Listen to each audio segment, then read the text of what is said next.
I was saying, You said you knew I was there already, so why you want me to say well, anything? I can say that you're there all day. I can prove that you're there and what happened because, You can prove I was there? Sure. yeah, because everything is on video, man. 26. Yeah, the 26th. That's the 26th. That's the day I couldn't go to work because I had my baby with me. Okay. And I didn't go to work on that day. Okay. Where were you? I was in the house. Is that what you're gonna go with? That's what you're gonna stick with? You were never at the house or anything? I wasn't at the house. I see the photos that you got. Yeah, I can get you still photos of it. Doing good? You still want me to get warm water or cold water? Okay. You this one. You can grab it. You can hold it if you want. I don't know. You don't need to. Is that supposed to be me?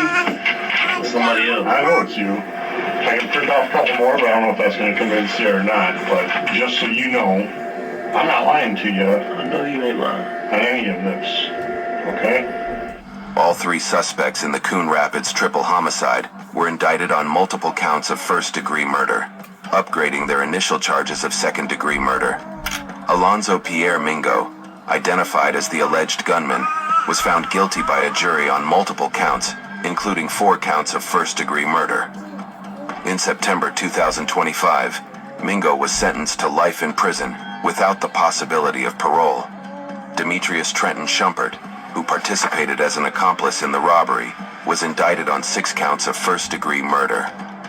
Prosecutors sought an aggravated sentence against him, citing the particularly cruel treatment of the victims, the involvement of 3 or more active participants, and the fact that the crime occurred in the presence of 2 minor children. On November 20th, 2025, Demetrius Shumpert was found guilty on all counts of first-degree murder and faces the same mandatory life sentence without the possibility of parole when he is sentenced in January of 2026. The third co-defendant, Omari Malik Shumpert, was 2 counts of aggravated robbery. He is also scheduled to car leading police on a chase and crashing. This happened near Cleveland, Ohio over the weekend. Police say 3 boys ages 8, 11, and 12 stole a car, and the 11-year-old was apparently the one driving and would not stop for police. They ended up crashing into a house, jumped out and ran from police once they were caught. Police say they told officers they learned how to steal cars from watching YouTube videos. 3 young children are who was being pursued get out of their car and actually get hit by another speeding car. Area. So, Getting out of the car? Slamming on the brakes, trying to get out. whoa. Wow. Oh my God! Oh no! Stay wide. He got hit. Okay, we're going to keep our Oh red my shot. God. We just saw the person who... Broadcast, they killed it. Let me walk you through what just happened. So CBS had a story ready about Trump deporting Venezuelans to a brutal prison in El Salvador. Veteran correspondent Sharon Alfonsi investigated it. The story passed every fact check. CBS lawyers approved it. Standards and practices approved it. 5 separate screenings. Then Barry Weiss stepped in. Who's Barry Weiss? She just became CBS news editor after billionaire David Ellison bought her media site, then bought CBS's parent company, Paramount. And who approved Ellison's purchase, you might ask? Trump's administration, after Paramount paid Trump $16 million to settle his lawsuit against 16 Minutes. Weiss killed the story. She demanded they interview Stephen Miller, Trump's deportation architect. She even gave them Miller's phone number. When the Trump administration refused comment, she used their silence to spike the whole investigation. Sharon Alfonsi leaked an internal memo calling it what it is. This is not an editorial decision. It is a political one. She wrote, "We are trading 50 years of gold standard reputation for a single week of political quiet." And here's a timeline. Last week, Trump complained on True Social that 60 Minutes was treating him badly under the new owners. Days later, they killed a story critical of his deportation policy. CBS just handed Trump a kill switch, refused to comment, and critical stories disappear. This is how authoritarianism works in America. You don't raid newsrooms, you just buy them. Billionaire owners who want government favors, networks that fear presidential tantrums. The story CBS doesn't want you to see, real Venezuelans, real torture, real suffering in an El Salvador prison. Killed because it made Trump uncomfortable. American press freedom isn't secure, it's for sale, and CBS just hung up the sold sign. So CBS was supposed to air this investigation. It began as soon as the planes landed. The deportees thought they were headed from the U.S. back to Venezuela, but instead they were shackled, paraded in front of cameras, and delivered to CCOT, the notorious maximum security prison in El Salvador, where they told 60 Minutes they endured 4 months of hell. Did you think you were going to die there? We thought we were already the living dead, honestly. In 3 hours before broadcast, Craziest shit about that is they did not have to do that shit. They did not have to take those people's lives to get whatever they came here for. The video is viral. If you didn't see the video, do not watch that video. These 3 men dressed up in UPS uniform went to someone's house and act like they were going to deliver a package. They knock on the door with a box in their hand. One of the victims came to the door and they pushed their way inside. Mind you, it's a family of 5 there, including 2 babies. These men took the lives of those people. They came there for a robbery. They left with a homicide. For the shit that they did, you have to be touched by the devil to do some shit like that to this family. And if you want to... Because the person on the front, you know what he said?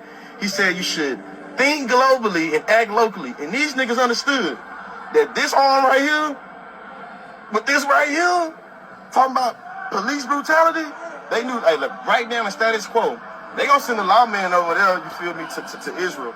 He gonna perfect all this little policing skills. They gonna send him back to America to beat a nigga head in. So this is a Black Panther paper from 19... Nickelodeon? Yes. What was your name? What's your name? Tyler. Tyler? Curtis Mendez. Also Tyler Chase for Poetry of Hollywood. Actor, so if the kids of Nickelodeon. Tyler Chase, one of the... Damn, bro, how'd you get... Why are you in the streets like this? Why are you in the streets like this? Chase Bank. Oh, damn. Hey, you know what? I got some cash for you, bro. I got some cash for you. Here in California. Here, look. No pressure, sir. May I give you this gift? No, don't worry about it, bro. Don't even worry about it. Don't even worry about it, bro. You are from Persia, Here you go, bro. The Prince of Syria. Damn, that's crazy. Hey, bro, try to get your life better, bro. You know? I'm at star 96.7. Yeah. No, you're good. No, go ahead, bro. Sell it to somebody else. You're good. Thank you. No, bro, you're good. That's YouTube poetry? Yeah, the one on Nick, right? Nickelodeon? Authorities towards Montgomery County. The chase stopped when he was forced into a guardrail where Gart was tased by police after refusing to get out. Officials say there was a... Came off of it, stove burning, and it's still intact. I've been trying to digest that. That's crazy. Just because it's cheap doesn't mean it's food. This is chicken ramen. It's been burning for about 18 minutes now. Underneath it, you'll see the chemicals that came off of it stove burning, and it's still intact. I've been trying to digest that. That's crazy. Damn.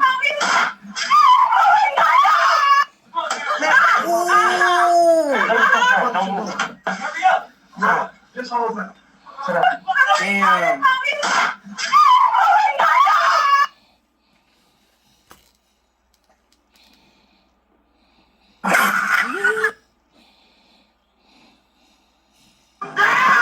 And when Amazon say it's... And I ain't... Come here, kiddo. See, this is why I can't be a cop. I would have just went in there and grabbed the baby. I'm sorry. After rescuing the 2 young children, officers were faced with a horrifying scene. 3 victims, each killed by a gunshot wound to the head. The house was immediately secured, and investigators began meticulously collecting evidence, including physical items and surveillance footage from cameras throughout the home, in an effort to identify the perpetrators. The navy blue Nissan Altima was traced to 39-year-old Alonzo Pierre Mingo, who was arrested later that day after being spotted leaving his Fridley residence. Further investigation, including home surveillance, DNA evidence, and cell phone records, led law enforcement to the 2 other suspects, brothers Omari Malik Shumpert and Demetrius Trenton Shumpert, both of whom were arrested shortly thereafter. All the evidence, from security footage to forensic and digital data, pointed directly to the Shumpert brothers, who had tried to cover their faces, leading straight to the interrogations.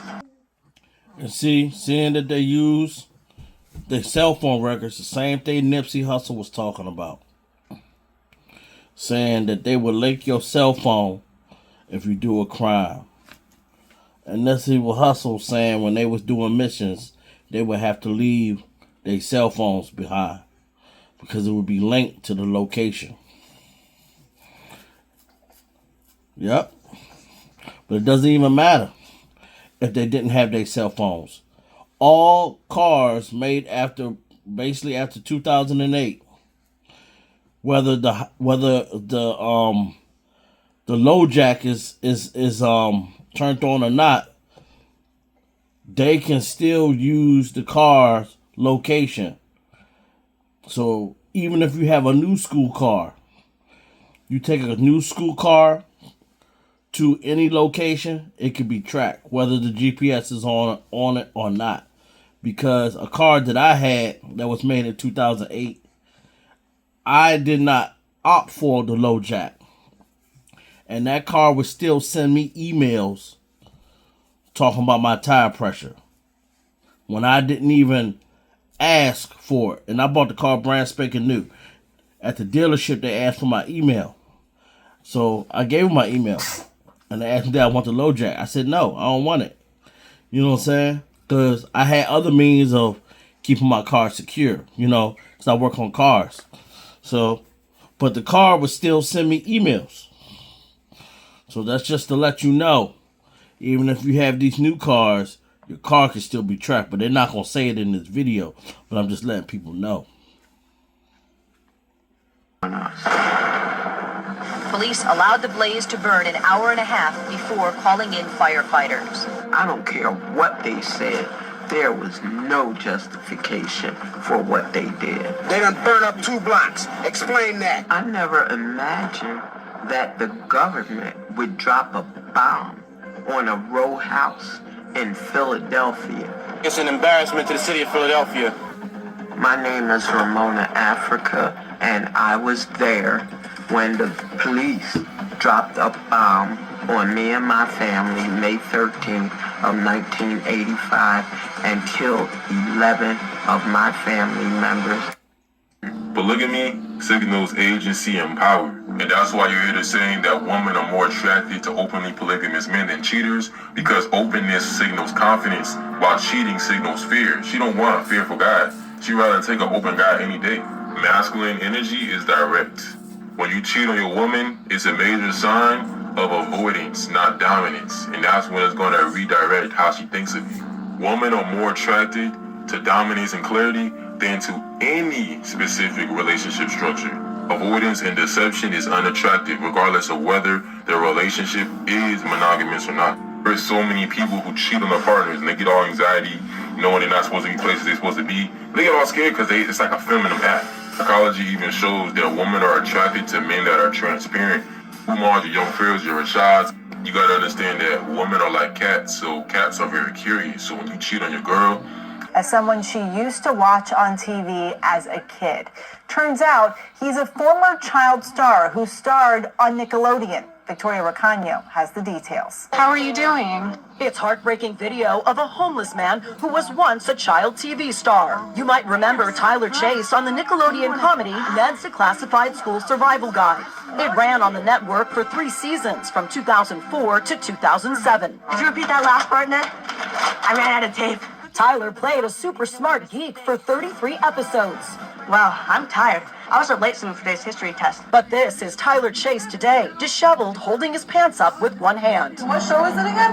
Ned's Declassified School Survival. Oh yeah, you're not like Call of Duty. I don't care if you like Call of Duty, bro. If you're a gamer, bro, this shit should impact you heavily, bro. This man basically invented the modern day FPS that we all love and play nowadays. So if you guys didn't know, the creator of Call of Duty, his name is Vince Zampella. He just passed away at age 55 in a car accident, bro. Oh my god. I have 2 in the backyard right now. His name is Clark Del Paz. On the stomach now! On your stomach now! Please. Do not look at me! Where's the 3rd one? He over there. See, after its parts per million of particulate matter reached a certain threshold, that now they're suggesting you stay indoors and close your windows.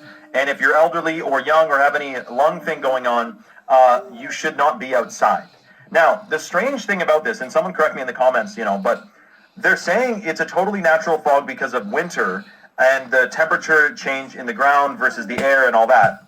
But then why would it be like toxic? I guess that's because the particulates that are coming off the cities anyway and all the pollution in general, but is staying in place as opposed to, dissipating.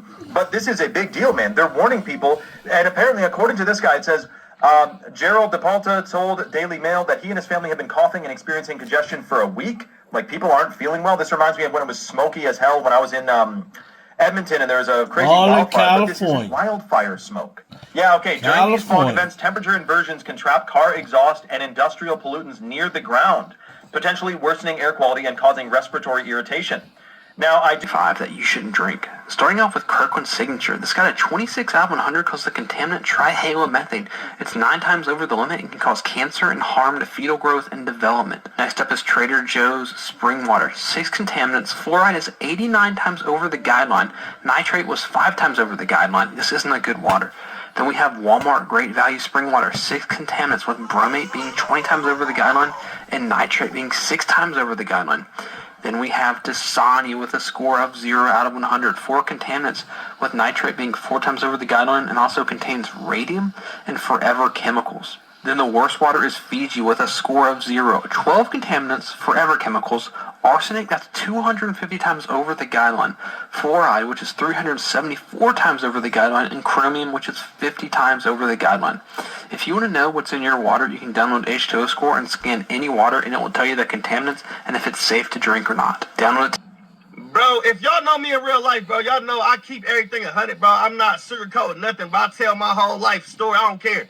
Bro, I'm low-key broke as hell right now, bro, to the point, I gotta work regular. I got all these millions of views working a regular job, bro. I see, I've been on Amazon Flex waiting list for like 6 months, bro. I just started, you feel me? They let me get in there. I just started yesterday. We don't trust you. We don't trust you with the transition, okay? There's a snowball. Right here. It's right here. Hold on. Hold on. Alright.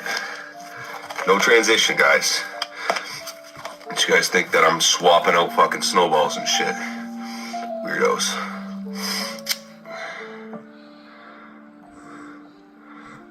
Look at that. Smells like plastic. Literally smells like plastic. Probably because it is. Probably because our snow is fake, our food is fake, our water's fucking fake. Everything's fake in this world, including the snow. If you guys live somewhere else and you're getting snow, do the same thing. Tag me in that shit. I'll throw it on my story. Fake it. Number 1 over here, and you'll leave that to be number 6 some motherfucking where else. And then be knowing that you number 6. Like, I don't get that shit. Y'all be knowing this nigga got hoes, but you leave your man in your number 1 spot just to prove a motherfucking point and still getting cheated on with your goof ass. Hey, on some real shit, I got a real question for the females. Like, why do y'all leave y'all mans and y'all husbands for cheating just to be with another motherfucker that got more hoes than your husband? Until everybody knows the truth. Listen to this. I said white people used to steal stuff. White people used to steal stuff? Yeah. When? I heard a story of that. Come here, tell me about it. I heard a story from school. That white people used to steal stuff? Yeah. When? And kill people. Yeah? You talking about? They be friends together. Are you talking about Thanksgiving? No. Before Thanksgiving? No. Just in general? No, I'm talking about white people used to steal stuff and kill people, but now they were friends. Friends with who? With the normal people's skin. The normal people's skin? Yeah. You mean like Native Americans? Yeah. So first the white people killed the Native Americans and they became friends with them? So who we could have been? How many niggas would have been athletes? How many niggas would have been architects? How many niggas would have been revolutionary inventors? How many niggas would have been extraordinary surgeons? Saying fuck the streets and saying fuck giving up our future. Fuck shortchanging ourselves. Fuck being sacrificed. Fuck being exploited by the system. The funeral homes and mortuaries make $1 billion a year from gun violence. The prison system makes $80 billion a year locking your black ass up, and our communities don't see none of it. Calling niggas marks and bitches for saying fuck the streets is like me calling y'all marks and bitches for letting the police push y'all against the wall and rub. Savon Kim in Flatbush tonight, speaking with people who live in the building. I just see a lot of flies. I don't know what's going on. I just see a lot of flies. A lot of flies flying around. It's crazy. The super used from that building usually put out the garbage on Tuesday to pick up, and you would think that something might have happened before then, or he would have smelled it. East 21st Street in Flatbush, Brooklyn was swarming today with the smell of foul play. It was death in the air. A grisly, gruesome death. Somebody called me and told me that somebody was chopped on the block. So I said, I can't believe it. It was around 9 o'clock this morning when the superintendent of this building saw a tenant place several bags in the trash. Sources say that man is the roommate and boyfriend of the man found dead and dismembered. His torso and head were found in this blue bin wrapped in plastic. It was a crew repairing the street who smelled it first, but that smell had been filling the hallway upstairs for days. This man lives next door to the couple. As soon as that door opened, that whiff would just smack you in the face. And you would have the door closed, but like, you would be like on the other side of the apartment from the entrance, and you would still smell it. It definitely was a body. Several neighbors say the couple would be seen smoking outside every day. Then, over the last few days, they would see only one of them entering and exiting the building in a hurry. Over the last week or two, neighbors could hear a violent physical argument coming from inside their unit. A few days ago, it suddenly stopped. They would start like arguing with each other, and all you would just hear is like boom, boom, boom, oh, screams. Their boyfriend is now being sought by police for questioning. The medical examiner will determine the cause of death. In Flatbush, Brooklyn, Savon Kim, Channel 7, Eyewitness News. New details are emerging about a murder victim in Brooklyn. A man's head and torso were discovered in a plastic bin that was just put out on the street with a bunch of trash. Eyewitness News reporter Savon Kim in Flatbush tonight, speaking with people who live in the building.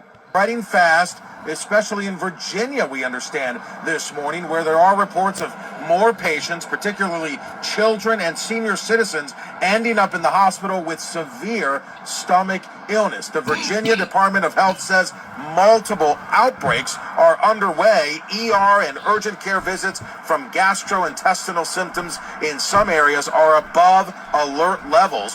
Norovirus strikes quickly. Schools are noticing it too. In fact, Fairfax County Public Schools sent letters to parents reporting an increase in students with vomiting and diarrhea at several schools. The risk is real for children, older adults, and those in close quarters settings like schools, daycares, and nursing homes. Health officials also warn that norovirus is just one of several winter illnesses right now. Flu, RSV, and other viruses are circulating as well, making vigilance right now.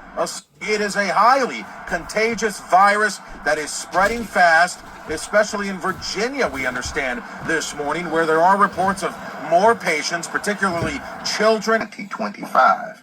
HR is paying African Americans no attention, time and time again. So why is this happening? Does it have anything to do with the Trump regime, MAGAs? Does it have anything to do with DEI gone?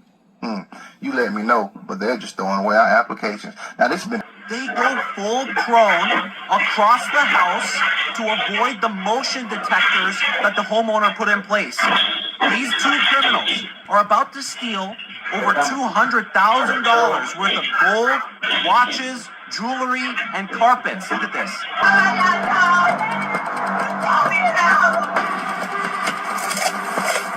These niggas went in there with stitchies. Feel real. Ali meets up with one of the men in a parking lot. He hands her a cardboard box with $200,000 in cash. She stuffs $120,000 into a Hallmark gift bag, drives to the juror's house, drops it off like it's a Christmas present. Inside the bag was the cash and a set of written instructions telling the juror to vote not guilty on all counts, and to convince the rest of the jury by saying the government was targeting Somali immigrants. And here's the crazy part. This type of jury tampering has hasn't happened in Minnesota since 1961. The judge called it an attack on the justice system. And now since all of this has come out, all 5 defendants, including Ali, have pled guilty. These Somalis, man, it keeps looking worse and worse for them.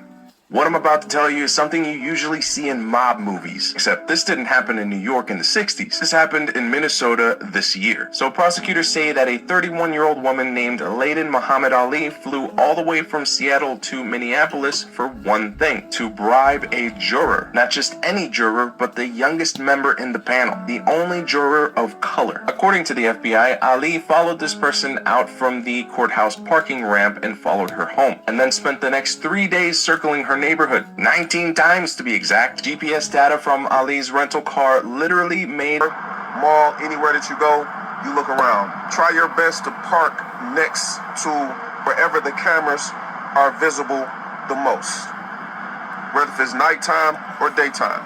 When you get out your car, make sure you take a picture of your vehicle and a few of the cars that surround your vehicle.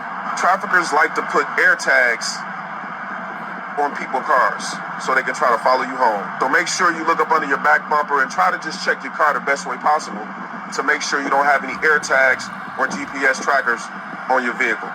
Traffickers like to put stickers or tape so that way they can notify whoever's with them of what car they're going to be paying attention to, and make sure you don't have nothing on your windshield. If you have anything on your windshield and you have to remove it, make sure you're looking around at the same time. And who keep asking the same question? Why now? Why all of a sudden?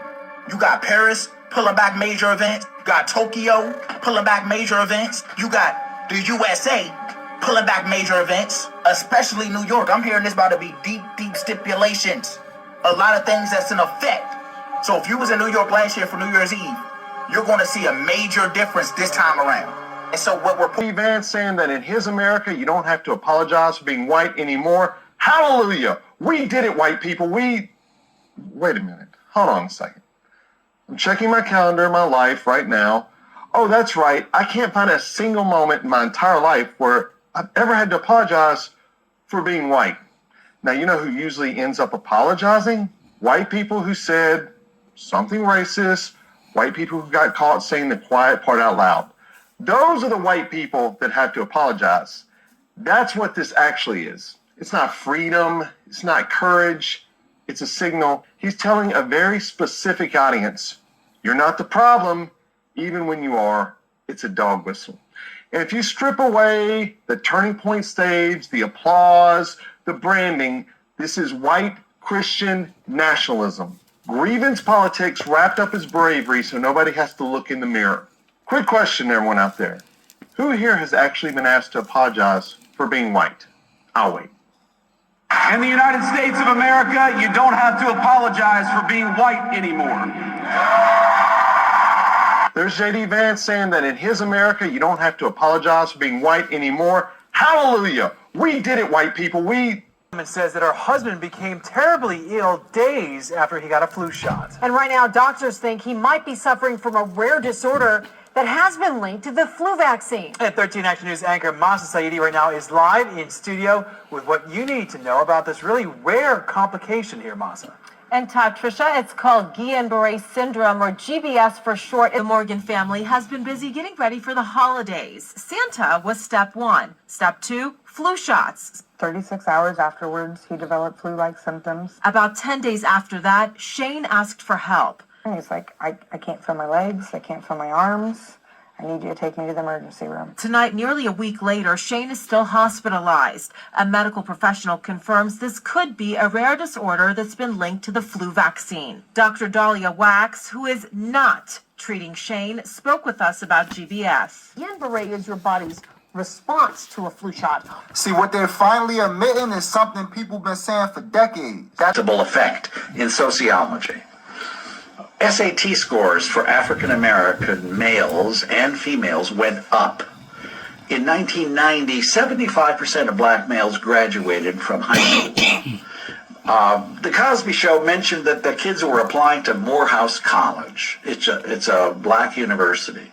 Well, in reality, the enrollments at Morehouse colleges went up 37% because of the Huxtable effect. Now, what? This is Matthew. chapter 6, verses 33.